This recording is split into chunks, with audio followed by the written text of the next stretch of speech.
we studied about the solubility of liquid in liquid, in which Raoult's law. Today I will explain you ideal and non-ideal solution, कि कौन सा solution ideal होगा, कौन सा solution non ideal होगा। तो सीधी सी बात यह है कि पिछले लेक्चर में हम लोगों ने पढ़ा था राउल्ट्स लॉ के बारे में, solubility of liquid in liquid में। तो इसका मतलब है कि जो यहाँ पर आइडियल और नॉन आइडियल की बात होगी उसका रिलेशन कहीं ना कहीं राउल्ट्स लॉ के बिना पर होगा। जैसे किसी भी पेरेंट्स के लिए उसका सबसे आइडियल बच्चा वो होता है जो उनकी सारी बात मानता है, उनके सिद्धांतों को फॉलो करता है। जो नहीं फॉलो करता वो नॉन आइडियल स्टूडेंट उनका बच्चा हो जाता है। ठीक है, उसी तरह से वो सॉल्यूशन जो राउल्ट्स लॉ को फॉलो करेगा उसे आइडियल, और जो नहीं फॉलो करेगा उसे हम लोग क्या बोलेंगे, नॉन आइडियल सॉल्यूशन। तो फर्स्ट ऑफ ऑल हम यहां पर समझेंगे कि आइडियल सॉल्यूशन क्या होता है।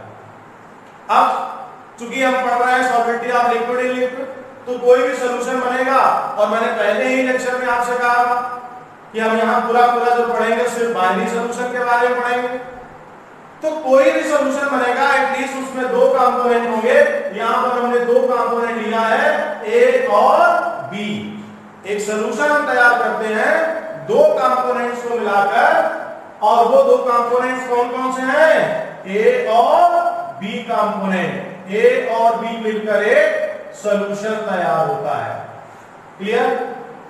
इसका मतलब हुआ कि जब आपने ए और बी को मिक्स करा तो पहले ए और बी मॉलिक्यूल्स के बीच में इंडिविजुअल इंटरमॉलिक्यूलर फोर्स लग रहा था। जब आपने ए बी को मिक्स किया तो एक नया इंटरमॉलिक्यूलर फोर्स डेवलप हुआ जिसको हम लोग बोलेंगे intermolecular force between A B.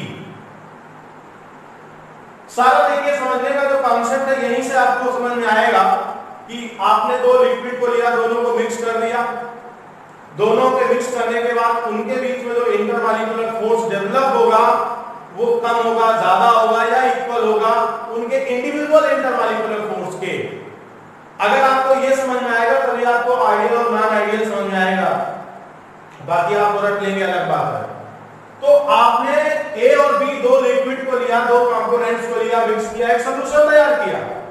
Now जो सॉल्यूशन तैयार हुआ उस सॉल्यूशन में ए बी के बीच में इंटरमॉलिक्यूलर फोर्स लग रहा है।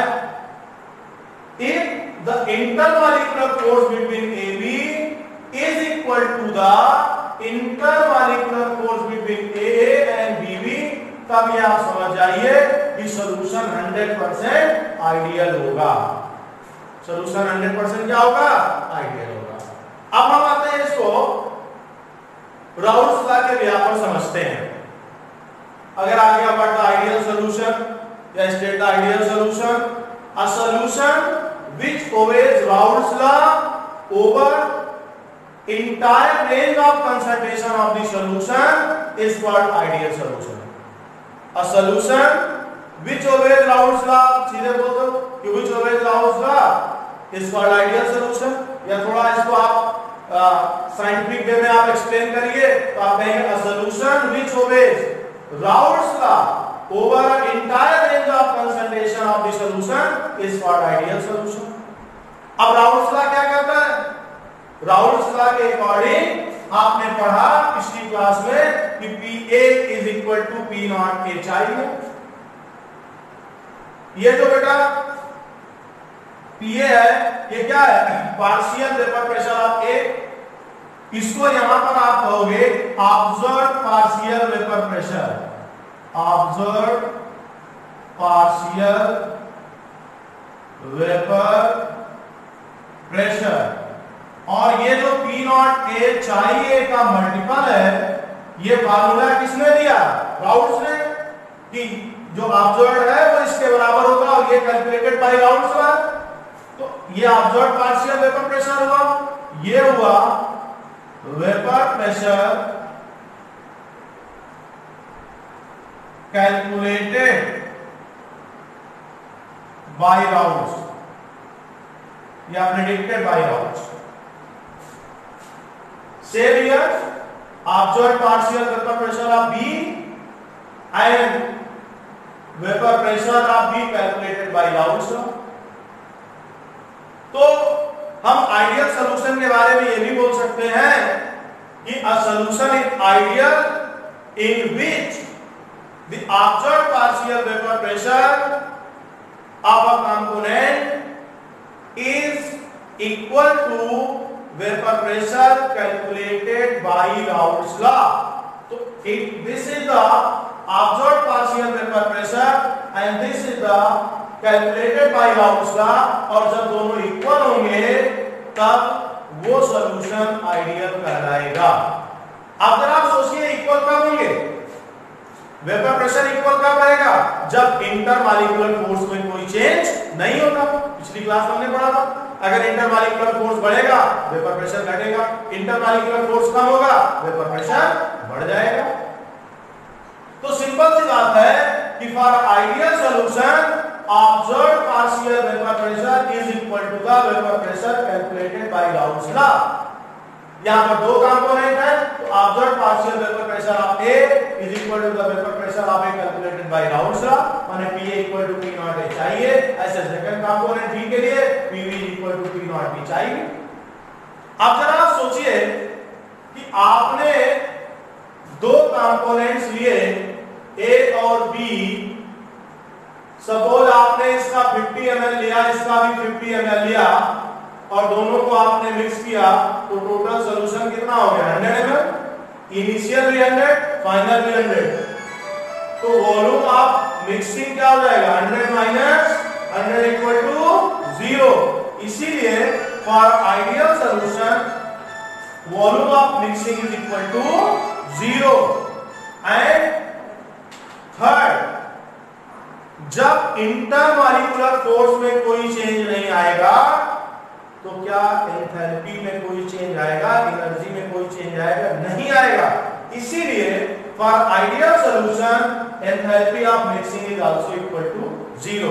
तो ये आइडियल सॉल्यूशन के 3 पॉइंट्स हैं जो आपको याद रखने हैं।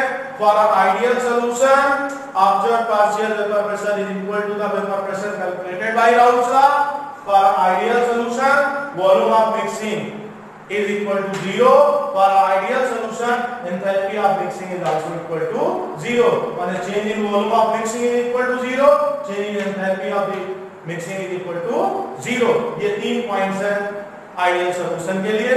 ये कंडीशन है, अगर ये कंडीशन सेटिस्फाइड हो रही है तो इसका मतलब वो सॉल्यूशन आइडियल है। और ये तीनों कंडीशन तभी सेटिस्फाइड होगी जब इंटरमॉलिक्यूलर फोर्स बिटवीन AB वाले दो liquid molecule is equal to AA and B। अब इसका एग्जांपल हम देखते हैं। इंटरमॉलिक्यूलर फोर्स में चेंज कब नहीं होगा? जब मॉलिक्यूल का नेचर सेम होगा। जैसे हमने बेंजीन और टॉलुइन का एक सॉल्यूशन तैयार किया, आपको मालूम है बेंजीन भी नॉन पोलर, टॉलुइन भी नॉन पोलर। दोनों के बीच में पहले भी डिस्पर्जन फोर्स लग रहा था, अब भी डिस्पर्जन फोर्स लगेगा। Non polar polar polar. तो कहने का मतलब इनके बीच में इंटरमॉलिक्यूलर फोर्स में कोई चेंज नहीं आएगा आफ्टर द मिक्सिंग। जैसे जो इंटरमॉलिक्यूलर फोर्स बेंजीन में था वही टॉलुइन में था, और मिक्स करने के बाद भी दोनों में इंटरमॉलिक्यूलर फोर्स क्या हो गया? सेम हो गया। तो इस तरह का जो सॉल्यूशन तैयार होगा, जो मिक्सचर तैयार होगा, उसे हम लोग बोलेंगे आइडियल सॉल्यूशन। तो this is the example of ideal solution. Benzene plus toluene, NHN plus NH10, chlorobenzene, bromobenzene, chlorobutane, bromobutane, so many examples of such type of solution। CS2 plus CCl4, बहुत सारे इसके एग्जांपल्स हैं। अब हम बात करते हैं ग्राफ और आइडियल सॉल्यूशन। आइडियल सॉल्यूशन के लिए हम ग्राफ कैसे प्लॉट करेंगे? आप याद रखिएगा, जैसे ये मान लीजिए आपका कोई दो कंपोनेंट है, यहाँ पर ये वाला कंपोनेंट 0 है, इसका मोल फ्रैक्शन 1 है। अब इसका जो प्रेशर है वो P0 है, तो आप यहाँ इसको मिलाते हो तो इसको आप बोलते हो कैलकुलेटेड वैल्यू, ये मोल फ्रैक्शन जो भी इसका हो। उसी तरह से आपने यहाँ पर आइडियल सॉल्यूशन बनाने के लिए दो कंपोनेंट्स का यूज किया है, एक A और एक B। आपको मालूम है कि chi A plus chi B की वैल्यू 1 होगी। यहाँ पर सिर्फ अभी A equal to 1 and chi v equal to 0, क्योंकि अभी यहाँ पर B नहीं है, सिर्फ A है। यहाँ पर कौन है? B है। आप दोनों को मिक्स करोगे, ये B का vapour pressure in pure state है, ये A का vapour pressure in pure state है, थोड़ा इसका ज्यादा है, काम है, कोई जरूरी नहीं दोनों बराबर भी हो सकते हैं, कोई भी कम कोई भी ज्यादा हो सकता है। इसका सिंपल सा ये मतलब समझिएगा कि B is more volatile than A। अब आपने ये लाइन मिला दिया तो ये partial vapour pressure of A मिल गया, और ये लाइन आपकी जो मिली ये partial vapour pressure of B हो गई, PV equal to P not B chi V। और जब इनका आप ये लाइन ड्रा करोगे तो ये किसके इक्वल टू आएगा? आप पढ़े हो ग्राफ में कि total vapour pressure PT equal to PA plus PV। तो ये आपका हो गया ग्राफ ऑफ आइडियल सॉल्यूशन। तो सिंपल सी बात, आपको आइडियल सॉल्यूशन समझ में आ गया होगा मेरे हिसाब से। अगर फिर भी आपको कोई प्रॉब्लम है तो आप उसको बाद में हमसे डिस्कस कर सकते हैं। तो this is your ideal solution. Now the ideal solution is completed. Clear? तो ये आपका आइडियल हो गया। नेक्स्ट हम अभी पढ़ते हैं non ideal solution. This is the ideal solution complete. Now non ideal solution, कौन सा सॉल्यूशन नॉन आइडियल होगा? आइडियल होगा जिसमें intermolecular force between AB equal to A और BB। अब अगर ये इंटरमॉलिक्यूलर फोर्स कम हो जाए या ज्यादा हो जाए, मतलब the intermolecular force between AB is not equal to AA and BB, in this condition solution becomes non-ideal। अब ये अगर डिफाइन करना हो तो कैसे आप करोगे? A solution which does not obey Raoult's law over entire range of concentration of solution is called non-ideal solution। तो कौन सा नॉन आइडियल सॉल्यूशन होगा? वो सॉल्यूशन जो राउल्ट्स लॉ को ओबे नहीं करेगा। A solution which does not obey Raoult's law over entire range of concentration of solution is called non ideal solution. आप जरा समझिए कि अगर intermolecular force between AB equal to नहीं है तो इसका मतलब है वेपर प्रेशर में चेंज आएगा। अगर इंटरमॉलिक्यूलर फोर्स बढ़ गया हुआ है AB का A और BB से, वेपर प्रेशर घट जाएगा। अगर इंटरमॉलिक्यूलर फोर्स कम हो गया तो वेपर प्रेशर ज्यादा हो जाएगा। इसका मतलब हुआ कि for non ideal solution observed partial vapour pressure is not equal to vapour pressure calculated by Raoult's law. For non ideal solution observed partial vapor pressure is not equal to the vapor pressure calculated by Raoult's law. That's why PA is not equal to P naught A chi A, PB is also not equal to P naught B chi A. Also, the change in volume of mixing is not equal to 0. मान लीजिए intermolecular force ज्यादा हो गया, आपने A और B का 50 और 50 ml लिया। अब इंटरमॉलिक्यूलर फोर्स ज्यादा हो गया तो ये मान लीजिए आपका 95 हो गया, तो फाइनल वॉल्यूम हो गया 95 और इनिशियल कितना है 100, नॉट इक्वल टू 0। अगर इंटरमॉलिक्यूलर फोर्स कम हो जाता, मान लीजिए 105 110 हो जाता, तो फाइनल माइनस इनिशियल, तब भी volume of mixing is not equal to 0। तो कहने का मतलब for a non ideal solution the change in volume of mixing is also not equal to 0। Enthalpy of mixing, change in enthalpy of mixing also not equal to 0, क्योंकि अगर intermolecular force बढ़ेगा या intermolecular force घटेगा, मतलब सीधा सा अगर intermolecular force में चेंज आएगा तो एनर्जी में चेंज आएगा, मींस उसकी एंथैल्पी में चेंज आएगा। क्योंकि आपने फर्स्ट ईयर में थर्मोडायनेमिक्स में पढ़ा है delta H equal to delta U plus P delta V, volume में चेंज आ रहा है, एंथैल्पी में भी चेंज आएगा। आप देखिएगा कि अगर कोई सॉल्यूशन नॉन आइडियल है और नॉन आइडियल सॉल्यूशन है तो उसकी तीन कंडीशन है। ये observed partial vapour pressure is not equal to calculated, change in volume of mixing not equal to 0, change in enthalpy of mixing is also not equal to 0। इसका मतलब हुआ कि आइडियल सॉल्यूशन जो राउल्ट्स लॉ को मान रहा था, follow कर रहा था, नॉन आइडियल सॉल्यूशन का मतलब हुआ जो राउल्ट्स लॉ को फॉलो नहीं कर रहा। इसका मतलब उसका रास्ता थोड़ा जुदा जुदा है राउल्ट्स। जैसे कोई बच्चा अपने पेरेंट्स के सिद्धांतों को नहीं फॉलो करता तो उसके जो रास्ते होते हैं थोड़ा डिफरेंट होते हैं। तो इसका मतलब हुआ कि जो सॉल्यूशन राउल्ट्स लॉ को ओबे नहीं करेगा उसके रास्ते थोड़ा जुदा होंगे। इसका मतलब हुआ वो राउल्ट्स लॉ से थोड़ा सा डेविएट करेगा, उसको फॉलो नहीं करेगा। और ये जो डेविएशन होगा ये दो तरह का होगा, positive deviation from Raoult's law और negative deviation from Raoult's law. तो non-ideal solutions, so two type of deviation from Raoult's law. First is positive deviation from Raoult's law. आप जरा सोचिए भैया, ये पॉजिटिव डेविएशन कब शो करेगा? पॉजिटिव डेविएशन का मतलब समझना है ना कि observed partial vapour pressure calculated से ज्यादा हो रहा है। मतलब बच्चा अपने माँ बाप के रास्ते से थोड़ा डिफरेंट हुआ, इनकम बढ़ा लिया, पिताजी के बिजनेस से इनकम कम हो रही तो उसने दूसरा बिजनेस शुरू किया, उससे उसकी इनकम ज्यादा बढ़ गई। अब इसका मतलब हुआ कि पॉजिटिव डेविएशन तभी होगा when intermolecular force between AB when intermolecular force between AB is less than AA and BB। अगर गुरु इंटरमॉलिक्यूलर फोर्स कम होगा तो रेट ऑफ वेपराइजेशन ज्यादा होगा, तो वेपर प्रेशर भी क्या होगा भैया? ज्यादा होगा। अब इस कंडीशन में क्या होगा बेटे कि अगर intermolecular force between AB is less than A and BB, it means for a positive deviation observed partial vapor pressure is greater than the vapor pressure calculated by Raoult's law। कोई भी solution positive deviation कब show करेगा? A solution shows positive deviation when observed partial vapor pressure is greater than the vapor pressure calculated by Raoult's law। तो PA is greater than P naught HIA, PB is also greater than P naught B HIV। Vapour pressure बढ़ गया तो भी intermolecular force कम हो गया।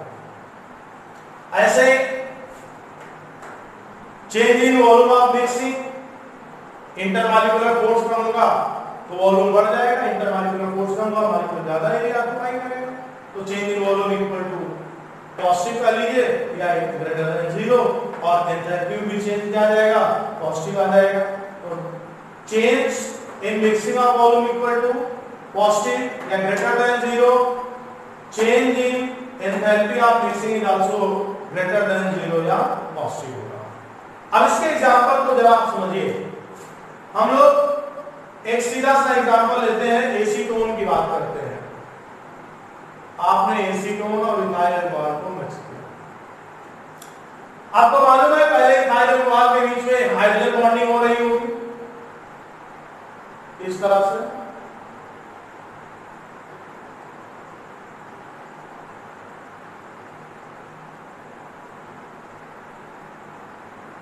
यहां पर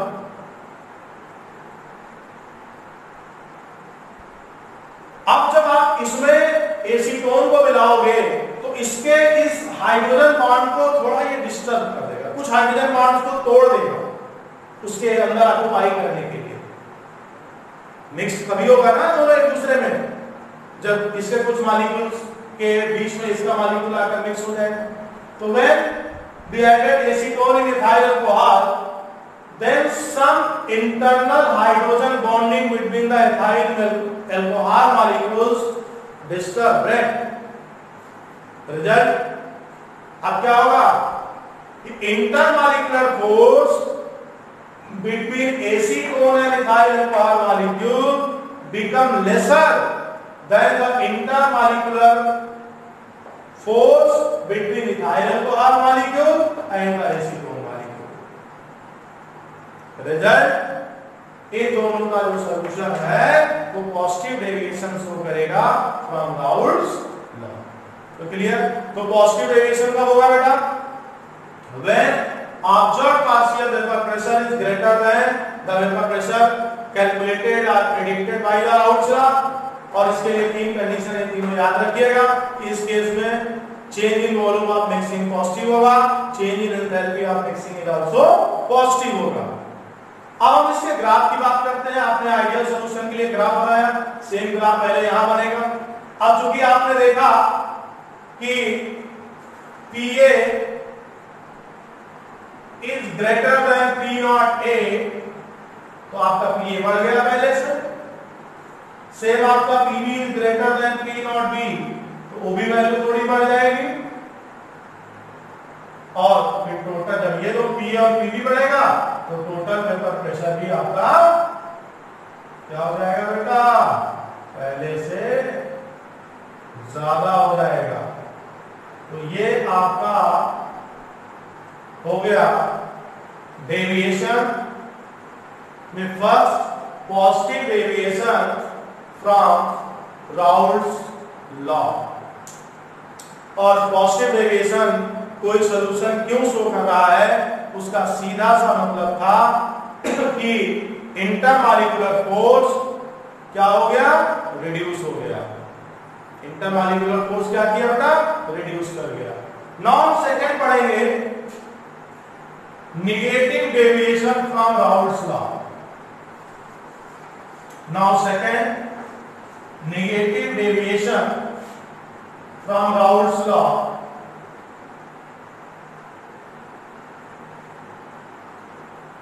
कोई भी सॉल्यूशन राउल्ट्स लॉ से नेगेटिव डेविएशन कब शो करेगा बेटा? जब इंटरमॉलिक्यूलर फोर्स ग्रेटर हो जाएगा उनके इंडिविजुअल मॉलिक्यूल से। Means when intermolecular force between AB is greater than AA and BB। अब इस कंडीशन में क्या होगा कि observed partial vapour pressure is less. Intermolecular force बढ़ेगा, वेपर प्रेशर घटेगा। Observed partial vapour pressure is less than the vapour pressure calculated by Raoult's law. Observed partial vapour pressure is less than the vapor pressure calculated by Raoult's law। तो PA is less than P naught A चाहिए, PB is also less than P naught B चाहिए। अगर आप दूसरा समझिएगा कि change in volume of mixing is also less than 0, माने ये वैल्यू क्या हो जाएगी बेटा? ये वैल्यू हो जाएगी निगेटिव। क्यों निगेटिव? इंटरमॉलिक्यूलर फोर्स बढ़ा। अब फाइनल वॉल्यूम कितना हो गया? 95। इनिशियल कितना है? 100। तो डिफरेंस क्या आएगा? Negative. Change in enthalpy of the mixed solution is also greater than 0, means it also becomes negative. तो कोई भी सॉल्यूशन नेगेटिव डेविएशन तभी शो करेगा जब बेटा intermolecular force between AB is greater then AA and BB। तो PA, और इस कंडीशन में क्या हो जाएगा कि observed partial vapour pressure is less than the vapour pressure calculated by Raoult's law. तो PA is less than P naught A चाहिए, PB is also less than P naught B चाहिए। Change in volume of mixing is also less than 0, change in volume of mixing is also less than negative, and change in enthalpy of mixing less than 0 बोलिए या negative बोलिए, बात एक ही है। अब आप देखिए इसके हम एग्जांपल्स की बात करते हैं। तो इसका एग्जांपल जो होगा आपका, चलिए एग्जांपल इस तरह दे देते हैं।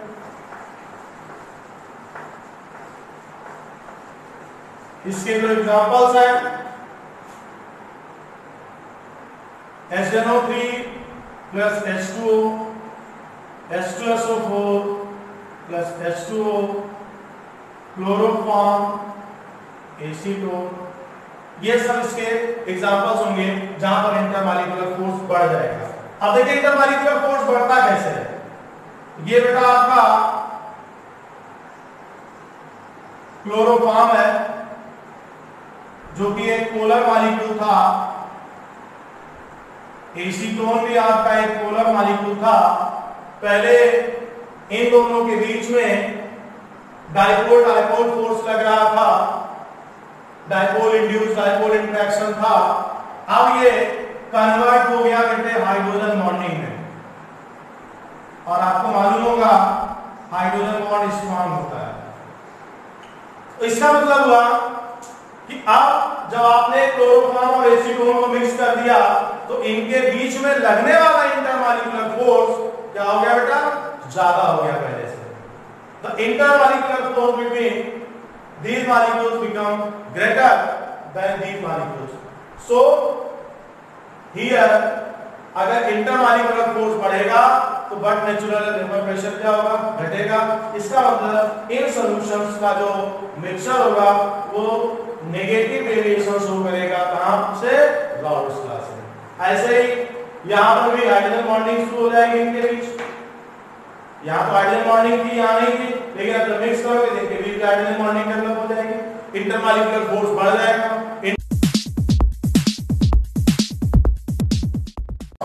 एजियोट्रॉपिक सॉल्यूशन या एजियोट्रॉपिक मिक्सचर, जिसको हम लोग कांस्टेंट बॉइलिंग सॉल्यूशन भी बोलते हैं। A solution in which both components boil at constant temperature is called azeotropes और एजियोट्रॉपिक सॉल्यूशन और एजियोट्रॉपिक मिक्सचर।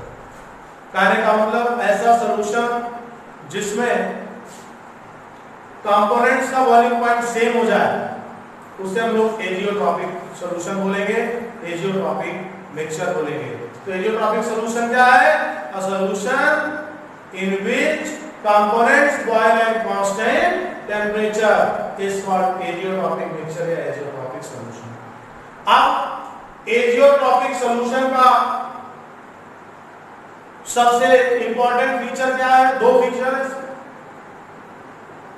फॉर एजियोट्रॉप्स या for azeotropic solution the composition in solution and vapour phase is same. जो azeotropic solution होगा उसका composition vapour phase और solution में same होगा क्योंकि वो सेम टेंपरेचर पर बॉयल कर रहा है। तो for azeotropes the composition in solution and vapour phase is same. Second, azeotropic solutions can not be separated by fractional distillation. तो can azeotropic solution separated by fractional distillation? No, azeotropic mixture can not be separated by fractional distillation. याद रखिए, ideal solution can be separated by fractional distillation. तो अगर fractional distillation की बात हो रही है तो फ्रैक्शनल डिस्टिलेशन से आइडियल सॉल्यूशन तो सेपरेट होगा, लेकिन जो एजियोट्रॉप्स है वो सेपरेट नहीं होगा। अब ये आइडियल एजियोट्रॉप्स बनेंगे कैसे? Azeotropic solution can be prepared by mixing two components in a fixed proportion. जैसे हमने दो लिक्विड लिया ए और बी, ए का boiling point TA kelvin, B का बॉइलिंग पॉइंट DB केल्विन, दोनों के एक फिक्स प्रोपोर्शन में मिक्स करके एक सॉल्यूशन तैयार किया। सॉल्यूशन का बॉइलिंग पॉइंट हो गया TS और यही बॉइलिंग पॉइंट A और B का भी हो जाएगा। तो नाउ इन द सॉल्यूशन का boiling point A TA is equal to TS and B equal to TS। Solution में दोनों का बॉइलिंग पॉइंट सेम हो गया। Now both boils with the temperature of TS, दोनों का बॉइलिंग पॉइंट सेम हो गया।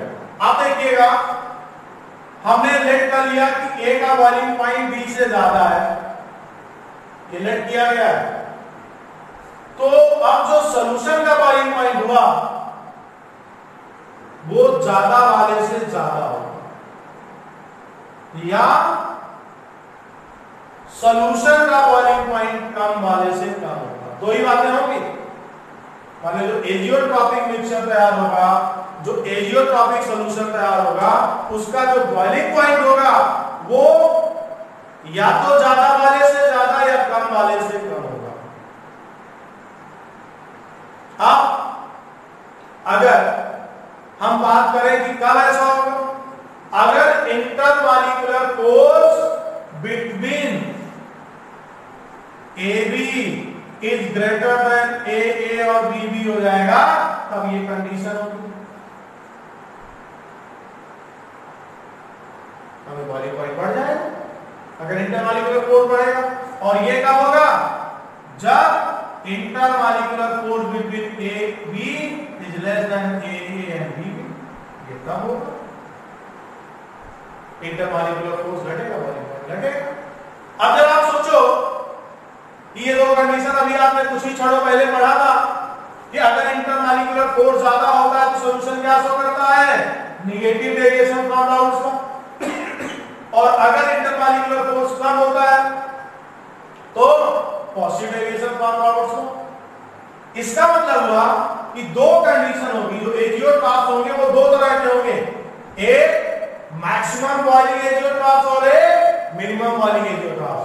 तो ये कंडीशन किसकी है, मैक्सिमम बॉइलिंग एजियोट्रॉप्स की, और ये कंडीशन किसकी है, मिनिमम बॉइलिंग एजियोट्रॉप्स की।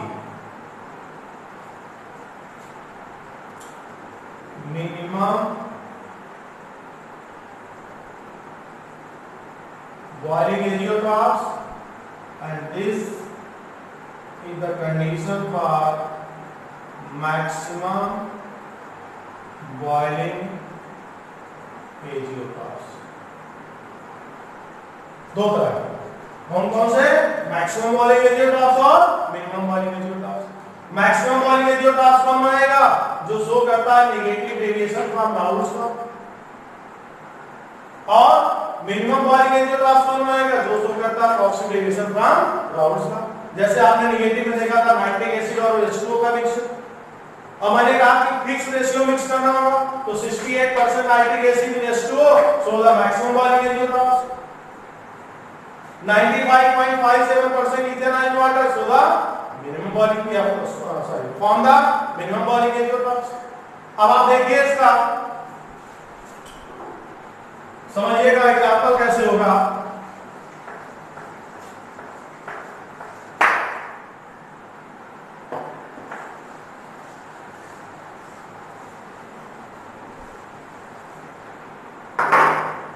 हम बात करते हैं मैक्सिमम बॉइलिंग एजियोट्रॉप्स की।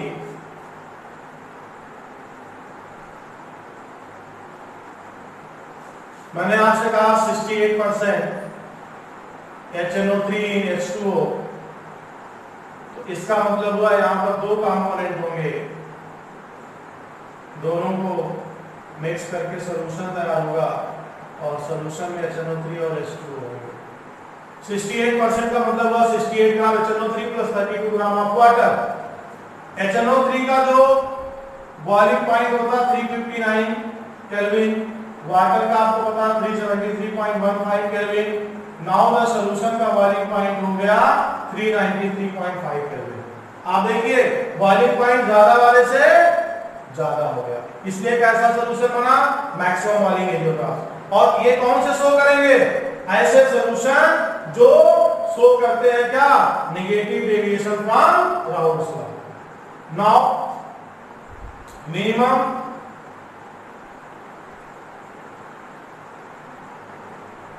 Boiling azeotropes,